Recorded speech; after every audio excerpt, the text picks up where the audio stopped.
शेतोळे साहेब यांच्या उपस्थितीमध्ये व डॉक्टर बाबासाहेब देशमुख साहेब तसेच आपले राज्याचे उपाध्यक्ष अंकुश जाधव सर, राज्याचे युवक अध्यक्ष सुधीरजी नाईक साहेब, त्याचबरोबर नगरसेवक सूरजदादा बनसोडे साहेब, त्याचबरोबर या ठिकाणी उपस्थित असलेले जाधव सर, सांगोल तालुका अध्यक्ष, तालुका उपाध्यक्ष, जय मल्हार क्रांती महिला आघाडी व सांगोल तालुका सर्व पदाधिकारी।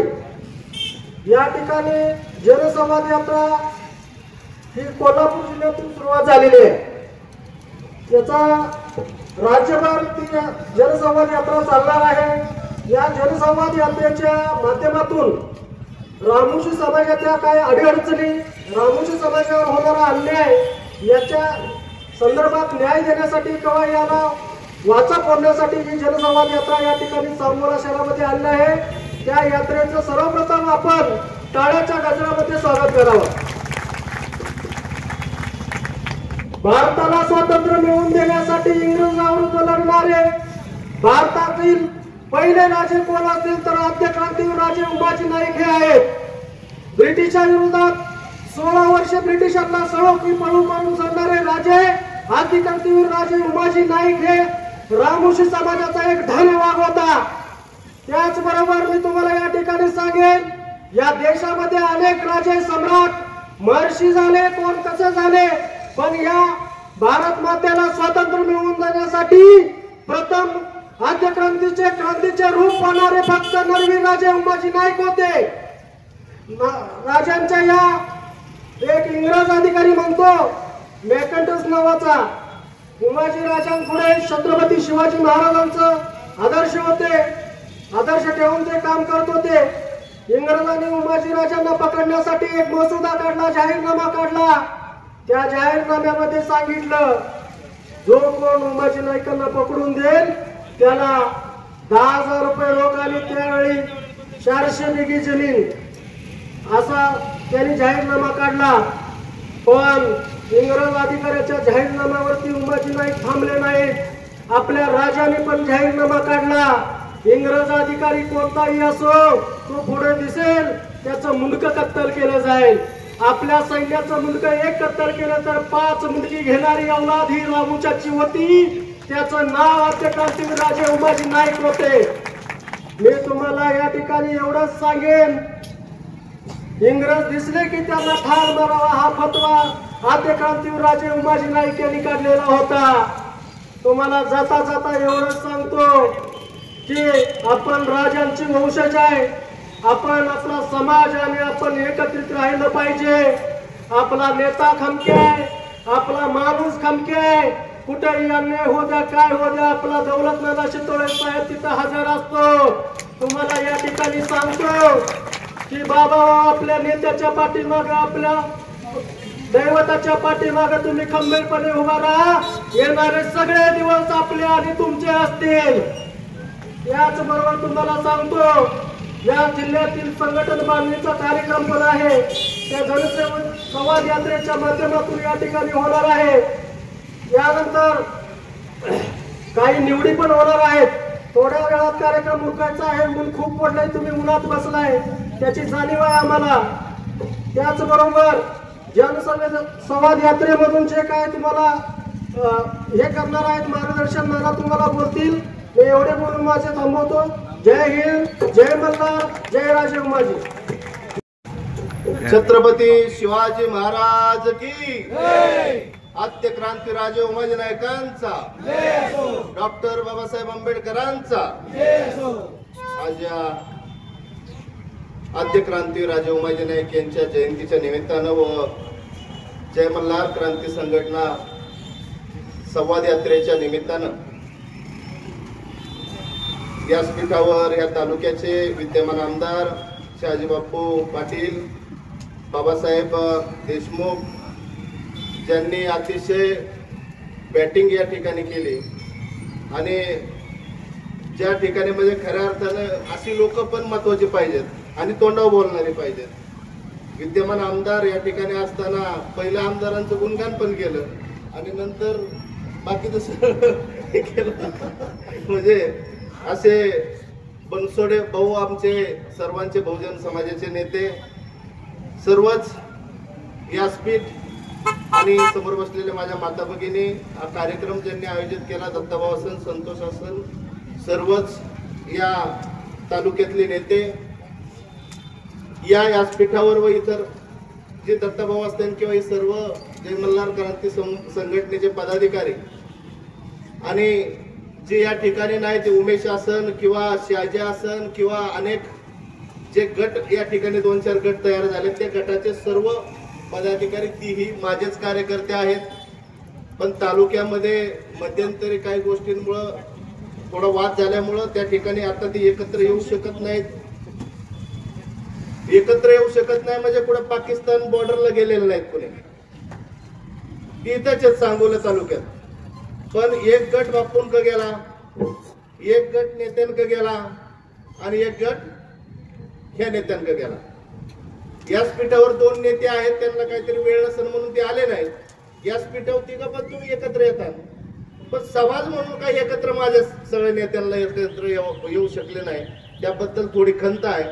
आपण ही सर्वांनी लक्षात घेतलं पाहिजे की इलेक्शन आल्यानंतर आपण जे काय असेल प्रत्येकाचे नेते, प्रत्येकाचं हे पाहिलं जातं. ही आद्य क्रांतीवीर राजे उमाजी नायकांची जयंती आहे आणि ही जनसंवाद यात्रा जी काढलेली आहे ही महाराष्ट्रामध्ये रामोशी बेडर समाज, ह्या समाजाच्या ज्या अडचणी आहेत, ह्या समाजाचे जे प्रश्न आहेत, हे प्रश्न आपल्या लक्षात घेण्याकरता आणि ते प्रश्न घेऊन सरकार समोर मांडण्याकरता आपण ही संवाद यात्रा चालू केलेली आहे. आपण आद्य क्रांती राजे उमाजी नायकांची जयंती साजरी करतो. इथून पाठीमागच्या जसं 77 वर्ष स्वातंत्र्याला झालं त्या दिवसापासून आपण आपल्या भारतामध्ये उमाजी नायकांची जयंती साजरी करतो. पहिले आद्य क्रांतीवीर म्हणतो, पण ह्या देशामध्ये स्वतंत्र झाल्यानंतर आद्य क्रांतीवीर राजे उमाजी नायकांची सरकारी जयंती होऊ शकली नव्हती. त्याचं कारण होतं की इथून पाठीमागचे जे सरकार होते, इथून पाठीमागचे जे मुख्यमंत्री होते, इथून पाठीमागचे जे नेते होते, यांना रामोशी समाजाचा फक्त वापर करायचा होता, रामोशी समाजाच्या नेत्यांचा वापर करायचा होता, यांना पुढेही प्रवाहात आणायचं नव्हतं. आपण पाहिलं असेल की आमचे अनेक नेते आता काय हयात आमचे नाहीत. बबनराव खोमणे या ठिकाणी नाही, गस्ती साहेब या ठिकाणी नाहीत, या सर्वांनी, वसंतराव चव्हाण साहेब आहेत, या सर्वांनी काही प्रश्नांकरता आपल्या रक्ताचं पाणी केलं. अनेक सरकार आले, अनेक सरकारच्या समोर ते गेले. त्याच्यातल्या बापू मागण्या आपल्या प्रामुख्याने होत्या आणि समाजाच्या मागण्या होत्या. आद्य क्रांतीवीर राजे उमाजी नाईक यांची सरकारी जयंती साजरी व्हावी, ही 70 वर्षापासून मागणी होती. आद्य क्रांतीवीर राजे उमाजी नाईक यांची सरकारी जयंती साजरी व्हावी ही 70 वर्षापासून होती. दुसरा विषय आपला असायचा की आद्य क्रांती राजे उमाजी नायकांच्या नावाने आर्थिक विकास महामंडळ बनावं, जे अनेक समाजाचे महामंडळ आहेत आणि ते महामंडळ जर माझ्या समाजामध्ये झालं, स्वतंत्र महामंडळ झालं, तर त्यामध्ये माझ्या माता भगिनी असतील, माझे तरुण असतील, या सर्वांना त्याचा मोठा फायदा होईल. त्याच्यामुळे ती एक मागणी होती. आद्य क्रांती राजे उमाजी नायकांचा इतिहास वाचनामध्ये यावा, 8वीच्या पुस्तकाच्या इतिहासाच्या पुस्तकामध्ये यावा. राजे उमाजी नायकांचं राष्ट्रीय स्मारक बनावं, या अशा अनेक मागण्या होत्या आणि ह्या मागण्या गेल्या 70 वर्षापासून होत्या. आपण अनेक आंदोलनं केली. जय मल्हार क्रांती संघटना ज्यावेळेस आपण तयार केली, सगळा महाराष्ट्रातला समाज एकत्र आला आणि त्यानंतर आपण रोडवर उतरलो, आपण आंदोलनं केली आणि आझाद मैदानावरती आपण ज्या ठिकाणी आझाद मैदान आहे त्या ठिकाणी आपण लाखोच्या संख्येने गेलो. हेच प्रश्न त्या ठिकाणी घेऊन गेलो आणि त्यावेळेस सरकार महायुतीचं होतं, मुख्यमंत्री देवेंद्र फडणवीस साहेब होते आणि त्या ठिकाणी आपण हे सर्व प्रश्न मांडले आणि त्या ठिकाणी आपल्या शिष्टमंडळाला सांगितलं 7 दिवस जयंतीला राहिलेले आहेत. आम्हाला वाटत होतं की 70 वर्ष आपलं काय होऊ शकलं नाही, 7 दिवसात कसं होणार.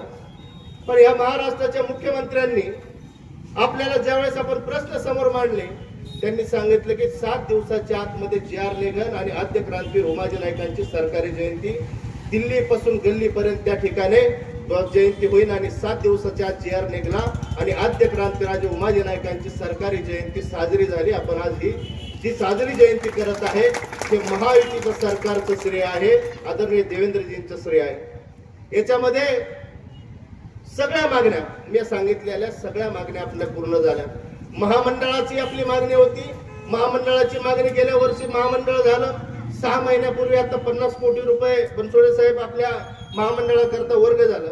त्याच्यामध्ये 5 कोटी रुपये आपण त्याच्यात प्रत्येक जिल्ह्यामध्ये जे जो समाज आहे त्या ठिकाणी जे वसंतराव नाईक आर्थिक विकास महामंडळ आहे त्या महामंडळाला ती उपकंपनी म्हणून त्या ठिकाणी केले. पण आपल्याकरता सेपरेट निधी त्या ठिकाणी आहे.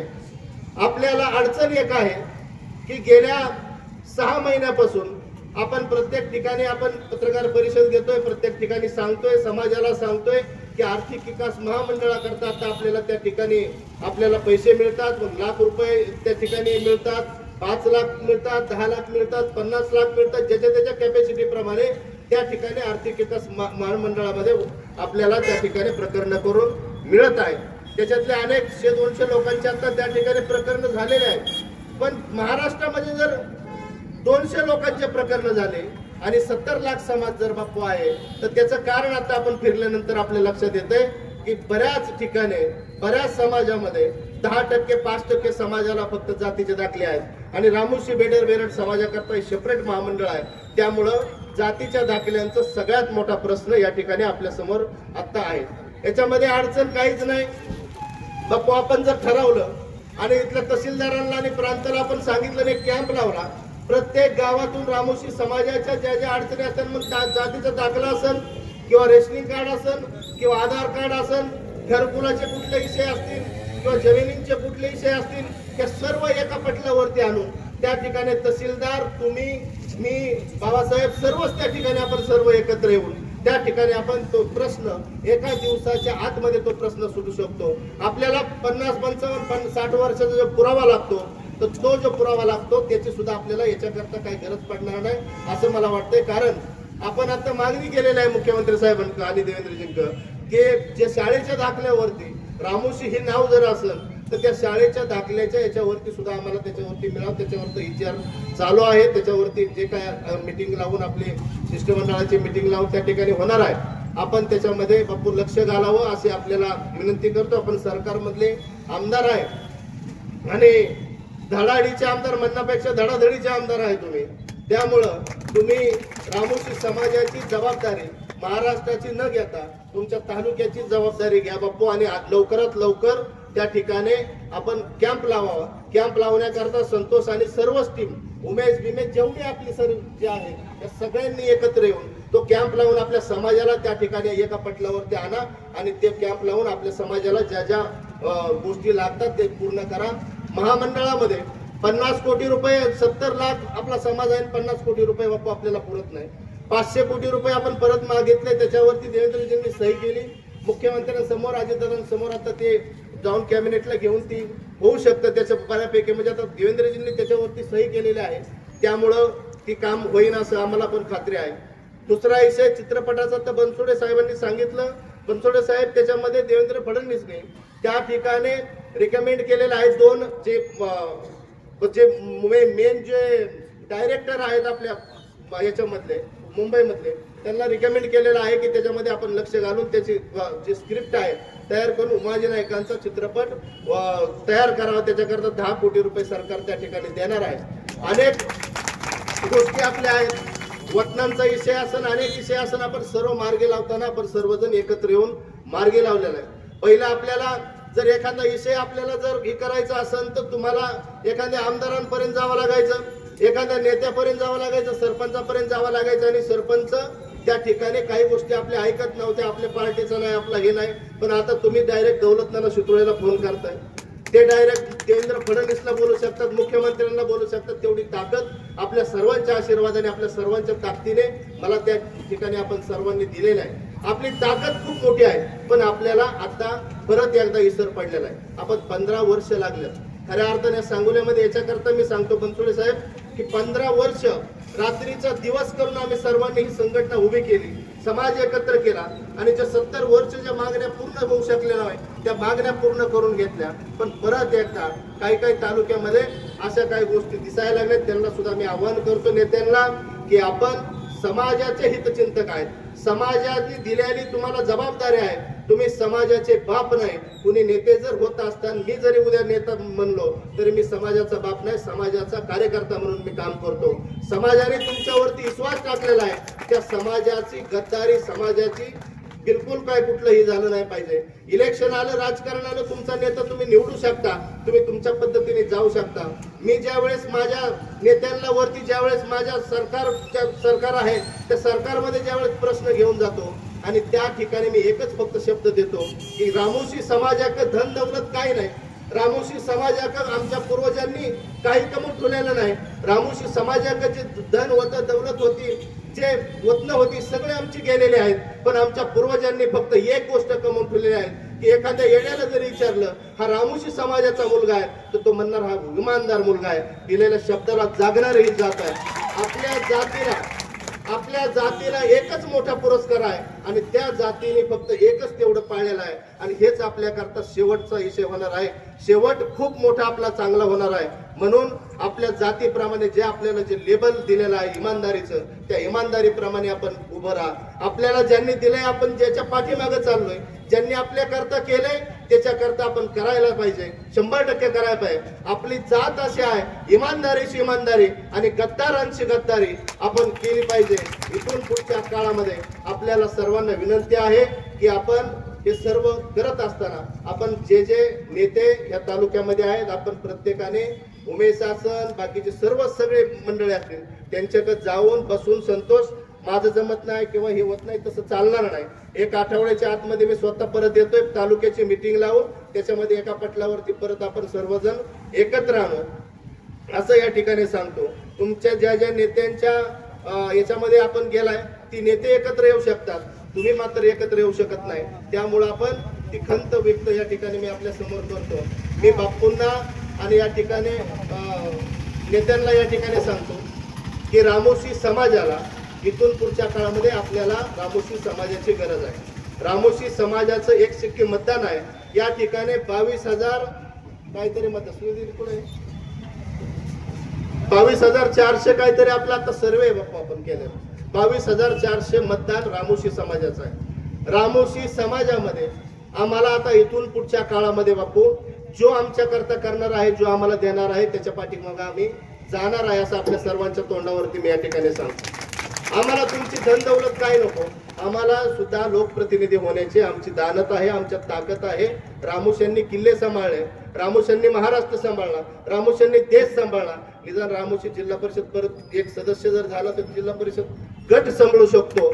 आम्हाला एक जिल्हा परिषद सदस्य म्हणून आपल्या तालुक्यामध्ये पाहिजे, एक पंचायत समिती सदस्य म्हणून आम्हाला पाहिजे, एक मार्केट कमिटी सदस्य म्हणून आम्हाला या ठिकाणी पाहिजे, एक जे खरेदी विक्री संघ आहे याच्यावरती आम्हाला पाहिजे आणि नियोजन समिती जी आहे जिल्ह्याची त्या नियोजन समितीवरती या तालुक्यातून एक माझा कार्यकर्ता त्या ठिकाणी गेला पाहिजे. 5 पद आपल्या समोर मांडलेले आहेत बाप्पू. आपण आपल्या भाषणामधून समाजाला शब्द द्या, आपण शब्द देऊन ती पूर्ण करा. आपल्या पाठीमागे 100% आपला समाज राहील. कारण हा रामोशी आहे, हे शब्दाला जागणारे आहेत आणि आपण ही शब्दाला जागताय असं म्हणजे माझं तर पूर्ण म्हणणं आहे की आपण शब्दाला जागणारा नेता आहे. त्यामुळे आपण या ठिकाणी त्याच्यामुळे आपल्या आधी मी बोललो बापू, आपण आपलं नाव खूप मोठं आहे. आपण या ठिकाणी जसं बनसोडे साहेबांनी सांगितलं की सगळ्यात जास्त निधी आपण या ठिकाणी आपल्या तालुक्याकरता आणलेला आहे. मध्यंतरी आपण मोदी साहेबांच्या सभेमध्ये आपण वरती स्टेजवरती मोदी साहेबांबरोबर होतो, त्यावेळेस आपण भेटलो. आपण आजारी होता, आज एकदम फ्रेश करणं बांड पोरा वाटायला लागलाय. त्यामुळे आपल्याला आपल्या रामोशी समाजाच्या वतीने शुभेच्छा आहे. आपल्याला उदंड आयुष्य लाभो आणि मी परत एकदा माझ्या समाज बांधवांना आवाहन करतो, आपण गेल्यानंतर आपली जी बिघडलेली जी फळे आहेत ती नीट करण्याचं काम सुद्धा तुमचं आहे. कारण ही नेते जे आहेत की तुमच्या जीवावरती सगळेजण आहेत. त्यामुळे तुम्ही यांना सुधारायचं काम करा. त्यांना नसन जर पटत तर परत सांगोल्यामध्ये मला सांगा की दौलत नाना तुम्ही या सांगोल्यामध्ये येऊ नका. तुमच्या सांगोला एक महाराष्ट्रामध्ये एक तालुका जर माझा गेला, तुम्ही जर एकत्र येत असताल सगळे आणि जर माझी गरज जर नसेल तर मला चालणार आहे. पण तुम्ही एकत्र या, एक जीवाने राहा. एक जीवाने जर तुम्ही राहिला तर मी जे सांगितलेलं आहे की सर्वांना मिळणार आहे. आणि याच्यामधले जे 5-6 कॅपेबल जे नेते आहेत जे बाजूला गेलेले आहेत एकत्र आले तर यांना सर्व मिळणार आहे असं या ठिकाणी मी आपल्याला सांगतो. मी परत एकदा माझ्या समाज बांधव ह्या एवढ्या उन्हामध्ये आपण या ठिकाणी बसलाय आणि एवढं ऐकून घेतलं त्याबद्दल मनापासून धन्यवाद देतो. मी परत एकदा एक आव्हान करण्याचं या ठिकाणी हे केलेलं आहे की बाप्पा आपण 5 तालुक्याचा कार्यक्रम आपण टेंभुर्णी या ठिकाणी 30 तारखेला टेंभुर्णी या ठिकाणी घेतलेला आहे. मग सांगोला, पंढरपूर, माढा, करमाळा आणि राजाभाऊचं काय बार्शी या 5 तालुक्याचा कार्यक्रम म्हणजे एक मेळावा आणि यात्रेची आपली त्या ठिकाणी टेंभुर्णी या ठिकाणी आपण सभा घेतोय. कमीत कमी 10,000 लोकांची आपण ती बाप्पा सभा घेतोय. तुम्ही तुमच्या तालुक्यातलं बाबासाहेब तुम्ही आणि तुम्ही तुमच्या तालुक्यातले जे जे तुमचे कार्यकर्ते असतील समाजाला तिथं येण्याकरता ते सहकार्य करावं, महिलांना येण्याकरता सहकार्य करावं. त्या ठिकाणी आपण सावे साहेब जे महामंडळ ओबीसी समाजाचे जे मंत्रालय आहेत त्यांच्याकडे ते सावे साहेब त्या ठिकाणी बोलवलेलं आहे. आपण सर्वजण आमदार त्या ठिकाणी उपस्थित राहणार आहेत आणि आपल्या ज्या त्रुटी आहेत महामंडळाच्या त्रुटी असतील किंवा इतर काही त्रुटी असतील तर त्याच्यामध्ये बसून आपण त्या ठिकाणी निर्णय घेणार आहे. आपल्या सरकारकडून बाप्पा खूप मोठ्या आम्हाला अपेक्षा आहेत, आपण त्या पूर्ण कराव्या असं या ठिकाणी विनंती करतो. थांबतो. जय मल्हार, जय उमाजी. सांगोला तालुक्यामध्ये आपली जनसंवाद यात्रा आली, त्या संदर्भामध्ये काय आवाहन करत आहे समाजाला? 7 सप्टेंबर आद्यक्रांती राजे उमाजी नायकांच्या जयंतीच्या दिवशी आपण घोषणा केली आणि महाराष्ट्रामध्ये प्रत्येक जिल्ह्यामध्ये 4-4 दिवस आपण जनसंवाद यात्रा हे काढलेली आहे. जनसंवाद यात्रा याच्याकरता आहे की गेल्या अनेक वर्ष रामोशी बेडर समाजाच्या ज्या मागण्या होत्या त्या मागण्या इतर अनेक जे सरकार होते त्यांनी केलं नाही. ह्या महाराष्ट्राचे उपमुख्यमंत्री आदरणीय देवेंद्रजी आणि महायुतीने पूर्ण केले. आर्थिक विकास महामंडळ आत्ता आपलं रामोशी बेडर समाजाचं झालेलं आहे आणि त्यामध्ये येणाऱ्या त्रुटी, येणाऱ्या अडचणी, लोकांच्या काही प्रश्न, काही लोकांवरती होणारे अन्याय, ह्या सर्व गोष्टींवरती आपण गावोगावी जाऊन गोंगडी बैठकी घेऊन त्या ठिकाणचे प्रश्न आपण ऐकून घेत आहे आणि त्याच्यावरती त्या ठिकाणचे तहसीलदार असतील, त्या ठिकाणचे पोलीस असतील, त्या ठिकाणचे इतर कोणते अधिकारी असतील त्यांना त्या ठिकाणी आपण फोन करून त्याचे जाब विचारत आहे. आपल्याला सगळ्यात मोठ्या अडचणी आमच्या समोर आता ह्या आहेत की आर्थिक विकास महामंडळ दिलंय पण त्याच्यामध्ये प्रामुख्याने आमच्या महिलांका असतील किंवा आमच्या पुरुषांका असतील जातीचे दाखले नाहीत आणि त्यामुळं प्रत्येक तालुक्यातल्या आमदारांना आणि जे नेते आहेत त्या ठिकाणी आपण आवाहन करतोय की रामोशी बेडर समाज एकत्र करून एका पटलावरती आणून त्या ठिकाणचे तहसीलदार प्रांत एकत्र करून जातीचे दाखल्यांचं इतर कोणते जे रेशनिंग असेल, घरकुल असतील, इतर सर्वच त्या ठिकाणी एका पटलावरती येऊन आपण त्या ठिकाणी कॅम्प लावून ती जातीचे दाखले काढून देण्याचे प्रयत्न करावा. अशा अनेक गोष्टी आपण घेऊन चाललेलो आहे. आत्ता आपला हा दुसरा टप्पा आहे. आपण 10 ऑक्टोबरपर्यंत महाराष्ट्रामध्ये आपण जाणार आहे आणि आपले लोकांचे संवाद आपण ऐकणार आहे, लोकांचे प्रश्न आपण ऐकून घेणार आहे आणि त्याच्यावरती जे काय मार्ग काढता येणार आहे आपण ते मार्ग काढणार आहे. बीएन जनमत सबस्क्राईब करा, लाईक करा, शेअर करा. आपल्या हक्काचं आपलं न्यूज.